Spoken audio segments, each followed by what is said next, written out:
तो आपको कैसा लगेगा कि आप एक प्रोजेक्ट पर काम कर रहे हैं एंड अचानक से ही आप अनजाने में एक ऐसा गहरा राज खोल देते हैं जो कि आपकी दुनिया ही पलट दे। सो हे फोक्स, कैसे हैं आप सब? मैं हूँ खुशबू और स्केरी नाइट्स इन हिंदी की एक और वीडियो में आपका स्वागत है। तो आज मैं एक्सप्लेन करूंगी 2018 में आई एक हॉरर फिल्म आवर हाउस को।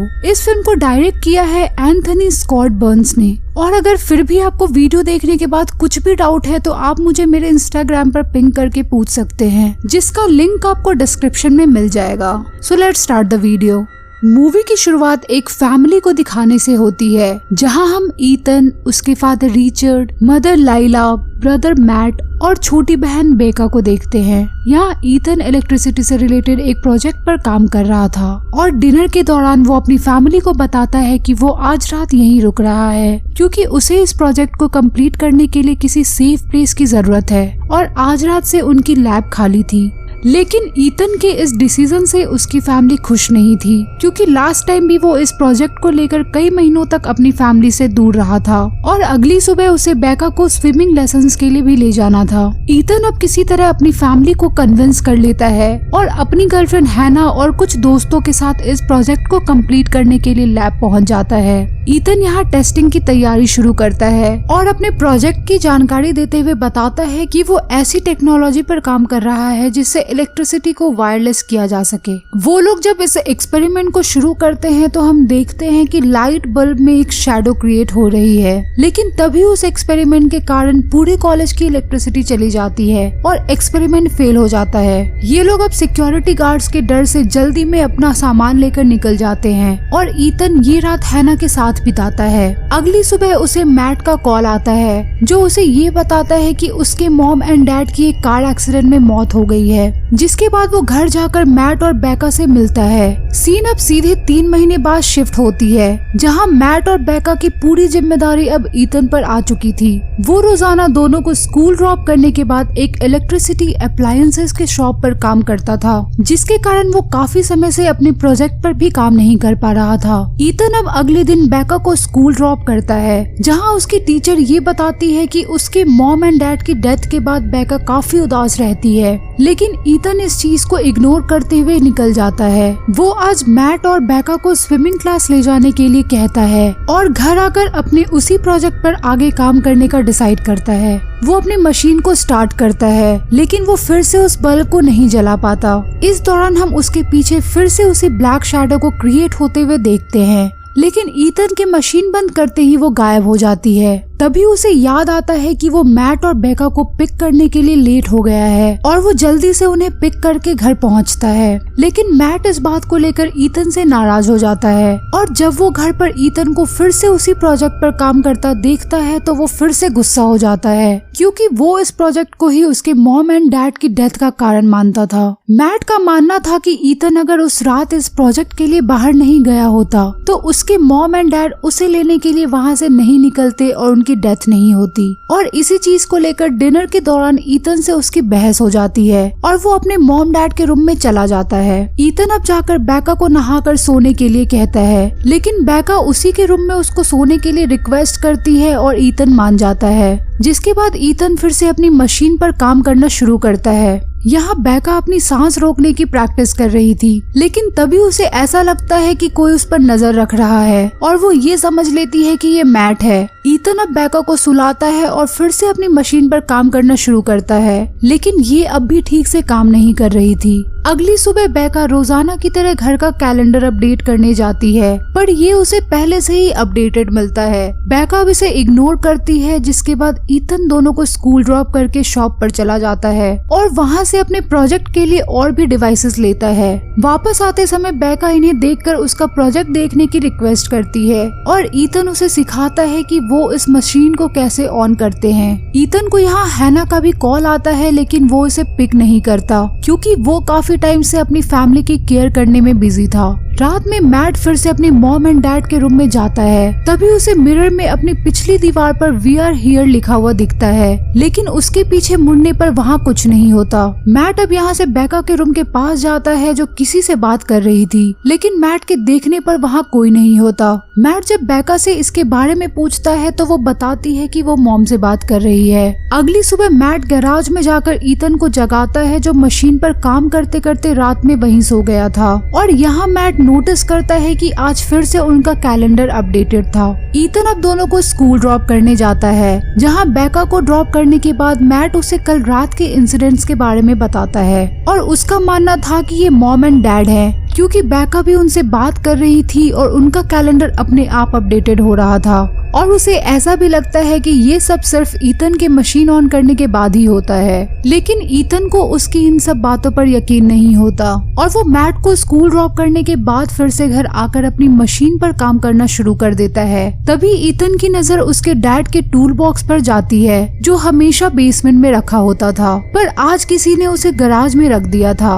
वो अब उस टूल बॉक्स को फिर से बेसमेंट में रख कर आता है, लेकिन जब वो फिर से गराज में आता है तो उसे वो टूल बॉक्स दोबारा वहीं रखा मिलता है। ईथन अब इसके बारे में किसी को कुछ नहीं बताता। रात को वो बेका को सुलाने ले जाता है, पर इस बार वो अपने रूम में सोने के लिए कहती है और ईथन के कारण पूछने पर बताती है कि मॉम एंड डैड उसका ध्यान रखते हैं, जिससे उसे डर नहीं लगता। ईथन को अब ऐसा लगता है कि ये सब मैट ने उससे कहा है, जिसे लेकर दोनों के बीच बहस हो जाती है। दोनों की आवाज सुनकर बेका बाहर आ जाती है और उनसे ये कहती है कि मॉम एंड डैड को उनका लड़ना पसंद नहीं है, जिसके बाद उनके घर का रेडियो अपने आप चलने लगता है और उसकी फ्रीक्वेंसीज भी चेंज होने लगती है, जैसे कोई उनसे बात करने की कोशिश कर रहा हो। और फिर उनके मॉम एंड डैड का फेवरेट गाना भी वहाँ बजने लगता है। मैट और बेका को अब यकीन हो जाता है कि ये उनके मॉम एंड डैड हैं, पर ईथन को अभी भी बिलीव नहीं होता और वो इसके बारे में जानने के लिए इंटरनेट पर सर्च करता है। वो उस टूल बॉक्स को फिर से बेसमेंट में रख कर भी चेक करता है, जो थोड़ी देर में अपने आप ही वापस गराज की तरफ बढ़ने लगता है। लेकिन तभी उस मशीन के कारण घर की सारी लाइट्स चली जाती हैं और वो टूल बॉक्स भी दरवाजे पर ही गिर जाता है।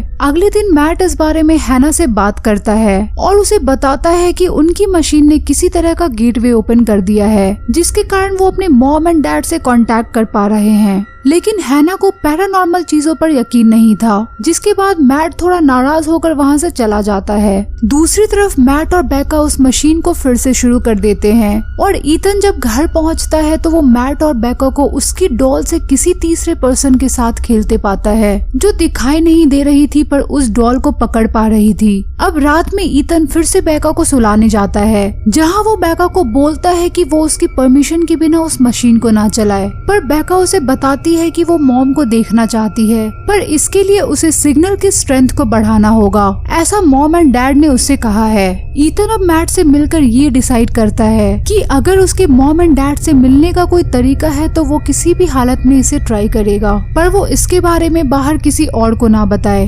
रात में ईथन अपने नेबर टॉम को वहाँ बुलाता है, जो एक इलेक्ट्रिशियन था और उसकी मशीन के कारण बार बार पावर जाने की प्रॉब्लम को सॉल्व करने के लिए उससे हेल्प मांगता है। टॉम यहाँ बताता है कि उसकी मशीन को और पावर की जरूरत है, पर उसे हैंडल करने के लिए उसके कुछ पार्ट्स बदलने होंगे, जिसके बाद टॉम अपना काम करके वहाँ से चला जाता है। दूसरी तरफ हम मैट को देखते हैं, जो बेका से मिलने जाता है और उससे पूछता है कि क्या वो आज भी मॉम डैड से बात कर रही है, लेकिन बेका उसे बताती है कि वो आज अपनी नई फ्रेंड एलिस से बात कर रही है। अगली रात मैट का फ्रेंड डैग उसे मिलने आता है, जहां मैट उसे मशीन और उसके मॉम एंड डैड के बारे में सब कुछ बताता है, लेकिन डैग को यकीन नहीं होता। दूसरी तरफ ईथन अब मशीन को फिर से शुरू कर रहा था और वो बेका को भी इसे देखने के लिए आवाज देता है, लेकिन बेका इस समय पानी में सांस रोकने की प्रैक्टिस कर रही थी, जिसके बाद ईथन अकेले ही मशीन को शुरू कर देता है और हम देखते हैं कि किसी तरह की डार्कनेस बेका की तरफ बढ़ रही थी, जो थोड़ी देर बाद उसे डुबाने की कोशिश करती है, पर वो किसी तरह बाथटब से बाहर निकल आती है और सोने चली जाती है।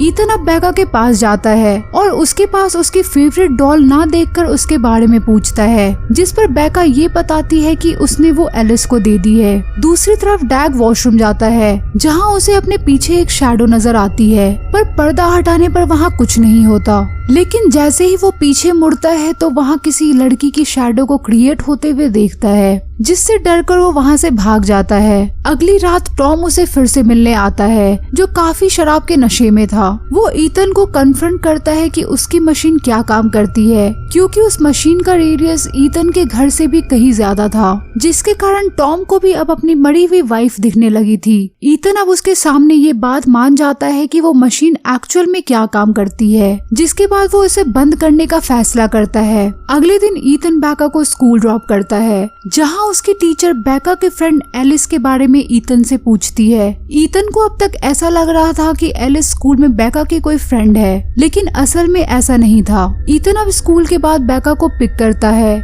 जहाँ वो उससे एलिस के बारे में पूछता है। बेका बताती है कि एलिस ने मशीन शुरू होने के बाद विजिट करना शुरू किया था, लेकिन वो हमेशा घर में छिपती रहती है क्योंकि उसे हेनरी से डर लगता है। ईथन अब हेनरी कौन है ये पूछता है, जिस पर बेका कहती है कि एलिस ने अभी तक उसके बारे में कुछ नहीं बताया। ये लोग अब घर पहुंचते हैं, जहां हैना उनसे मिलने आई हुई थी। हैना अब ईथन को उनके लैब में किए एक्सपेरिमेंट की एक वीडियो दिखाती है, जिसमें उनके पीछे एक ब्लैक शैडो नजर आ रही थी, और उसे देखने के बाद हैना को भी ईथन की बातों पर यकीन हो गया था। लेकिन हैना अब भी इसे लेकर श्योर नहीं थी कि वो शैडोज असल में स्पिरिट्स है। ईथन अब इसे साबित करने के लिए एलिस के बारे में बताता है, और वो उस बारे में और पता करने के लिए अपनी नेबर के घर जाते हैं, जो काफी समय से इस टाउन में रह रही थी। ईथन उससे एलिस के बारे में पूछता है, और वो बताती है कि एलिस गिफोर्ड फैमिली की फॉस्टर चाइल्ड थी, जो उन्हीं के घर में रहती थी। पर एलिस अचानक ही एक दिन गायब हो गई, और पुलिस भी कुछ पता नहीं लगा पाई। लेकिन उन्हें शक था कि मिस्टर गिफोर्ड ने ही एलिस के साथ कुछ किया है। ईथन अब मिस्टर गिफोर्ड का पूरा नाम पूछता है, और उसे पता चलता है कि वही हेनरी है। दूसरी तरफ हम मैट और बेका को देखते हैं,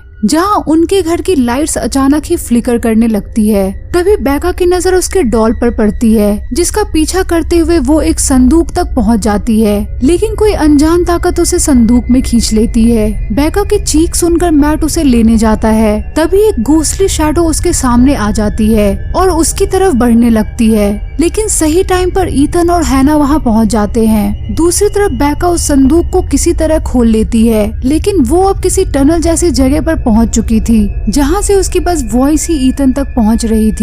ईथन अब अपनी मशीन चेक करने जाता है, जो उसे गराज में नहीं मिलती, और वो समझ जाता है कि टॉम उसे ले गया है ताकि वो अपनी डेड वाइफ से बात कर सके। जिसके बाद ईथन टॉम के घर की तरफ निकल जाता है। यहाँ हैना और मैट को बेका की आवाज एक दीवार से आ रही थी, जिसे तोड़ने पर उन्हें एक बड़ा सा गेट नजर आता है, और उसे किसी तरह खोलने पर वो उस टनल को भी देख पाते हैं, जिसमें बेका फंसी हुई थी, और मैट अब अकेले ही उस टनल में जाने लगता है। दूसरी तरफ ईथन अब टॉम के घर पहुंच जाता है, जहां उसे मशीन मिल जाती है, लेकिन टॉम वहां आकर उसे मशीन छूने से मना कर देता है, जिसके बाद दोनों के बीच फाइट होने लगती है। यहाँ मैट को बेका एक कोने में खड़ी हुई मिलती है, और जब वो उसके पास जाता है तो देखता है कि दीवार से निकले हुए 2 हाथों ने उसे पकड़ रखा था, और अब ऐसे ही हाथ मैट को भी जकड़ लेते हैं, और अब हेनरी की स्पिरिट एक शैडो के रूप में उनकी तरफ बढ़ने लगती है। मैट अब हैना को आवाज लगाता है, और वो भी टनल में आती है,